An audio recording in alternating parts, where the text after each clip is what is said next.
Labdien, ūdensvieri, paskatīsimies, ko jūnijas sola. Ūdensvieriem tādā mierīga un vientulīga noskaņa.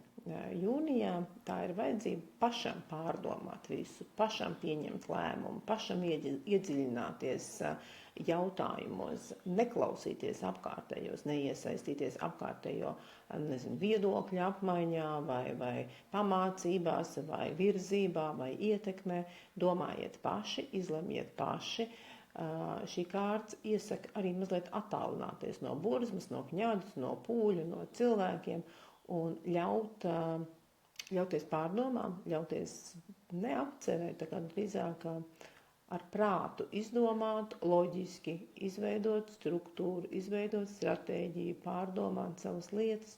Un jūnijas šim būs pietiekami mierīgs mēnesis, lai jūs to varētu izdarīt. Tā kā balstieties uz sevi, uz saviem lēmumiem, uz saviem pieņēmumiem un neļaujieties ietekmēties no apkārtējās pasaules. Darbs.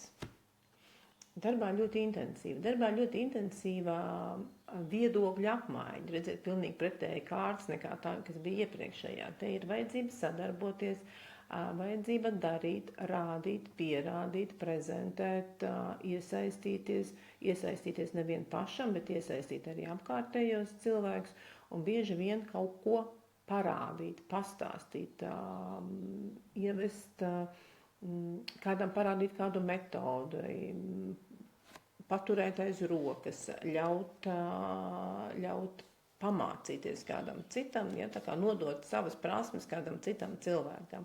Tad tie var būt kādi mācekļi, tie var būt kādi cilvēki, kas jums darbā gluži vienkārši prasa jūsu padomu pēc pieredzes, un tad nekauturējieties, ļaujieties tam un rādiet un parādiet sevi. Jā. Privātā dzīve, pakārtais. Pagātā enerģijā nekas nemainās īsti, nekas nenotiek. Atkal šeit var būt sajūta, ka jūs esat mazliet vientuļš, mazliet atstumts, ka jums nav kaut kādas pietrūkst partnera pleca, vai partners ir kaut kur devies prom, vai viņš ir atšķirtībā, vai viņam ir savas darīšanas. Ja, tā kā pakārtais ļauj drīzāk domāt, apcerēt, plānot kaut ko, kas ir saistīts ar kaut kādām vairāk privātajām lietām nekā ar partnerību.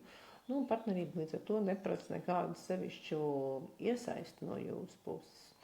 Savukārt tiem cilvēkiem, kas tikai meklē attiecības, šī kārts gan nesola attiecību veidošanos, un līdz ar to jāsaka, ka šis mēnesis ir tiešām domāts vairāk pašām priekš sevis, priekš savas apceres, priekš domāšanas par to, kas man ir svarīgs, kas man ir vajadzīgs, kas man ir nepieciešams un kāds partners galu galā, ja? Bet nav vajadzības tērēt spēku, enerģiju un iet uz randiņiem vai meklēt kādu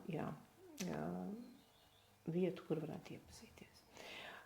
Tāds starp vientulību un publisku darbošanos mēnesis, ja, tā kā skatieties, sadaliet to mēnesi divās daļās, atstājiet daļu vientulībai un vienu daļu arī, protams, esiet aktīvs. Tas vairāk prasīts no darba puses. Lai jums lielisks mēnesis!